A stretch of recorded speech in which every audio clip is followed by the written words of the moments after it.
नमस्कार, मेरा नाम है अर्पित शुक्ला और मैं कहूँगा फिर से आप सभी का एक बार फिर से जबरदस्ती स्वागत है। जबरदस्ती का स्वागत इसलिए कह रहा हूँ क्योंकि यहाँ पर कोई अपनी मर्जी से आना नहीं चाहेगा और यहाँ पर आप देख सकते हैं एक और नया नमूना इंजीनियरिंग की मिसाल पेश की है कि ग्वालियर की सड़क के बीचों बीच में सुरंग बना दी है। अब ये सुरंग शायद नगर निगम दफ्तर जाती है कि स्मार्ट सिटी के कार्यालय जाती है या किसी नेता के बिल्डिंग में, भवन में, बंगले पर पहुंचती है। बड़ी ही कह सकते हैं दुर्दशा है ग्वालियर की हालत है वो। हर एक वार्ड मोहल्ले में आप किसी भी वार्ड में चले जाइए, अगर उस वार्ड में अगर आपको परफेक्ट सड़कें मिल जाएं तो बड़ी बात होगी। बड़ी बात है ना, असंभव होगा, ये सिर्फ कल्पना है। और यहाँ पर फिलहाल के समय में सड़क धंस चुकी है, गड्ढा इतना गहरा है कि कोई भी कार, 4 व्हीलर कार आसानी से इसमें समा सकती है।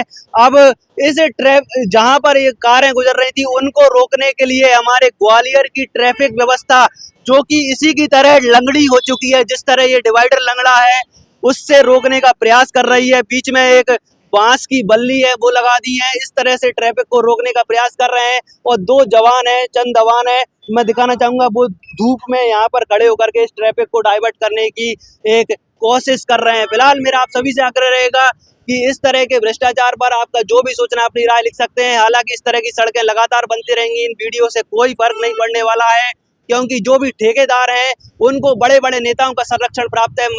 मुख्यमंत्री मोहन यादव जी, आपसे विनती है कि जल्द से जल्द संज्ञान लें और ग्वालियर के विकास कार्यों में आप अपना ध्यान भी आकर्षित करें। क्या कहना चाहेंगे भैया?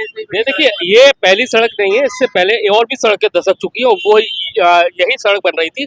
18 करोड़ रुपए की लागत से स्ट्रॉन्ग वाटर लाइन डाली जा रही थी। ये आपको दिखाएंगे, ये वो लाइन है यहाँ से जो महल में जाती थी, लेकिन अब उसको स्ट्रॉन्ग लाइन को बाहर सड़क से निकाला जा रहा है। 6 महीने तक लोगों ने इंतजार करा कि कब बनेगी रोड, कब बनेगी, लेकिन रोड 15-20 दिन पहले आगे की बनी, वो भी धसक गई। ये एक हफ्ता हुआ है इसको बने हुए, ये भी धसक गई। तो सवाल इस बात का है, जिन अधिकारियों पर मॉनिटरिंग का जिम्मा था उन्होंने क्या किया, उस ठेकेदार पर क्या कार्रवाई की जा रही है जिसने इतनी घटिया क्वालिटी की सड़क बनाई जो धसक गई। सबसे राहत की बात यह कि कोई उस समय बड़ा व्हीकल नहीं था, नहीं तो वो भी धस जाता, लोग घायल हो जाते। ये सबसे बड़ा। और सब देखेंगे आप, अल सुबह ही धस की है।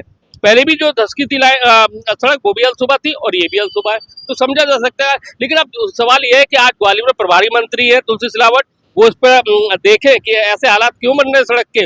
और आज नगर निगम की जो बैठक बुलाई गई है 3 बजे, उसमें ये मुद्दा बहुत ज्यादा चर्चाओं में रहने वाला, हंगामा भी जोरदार देखने को मिलेगा।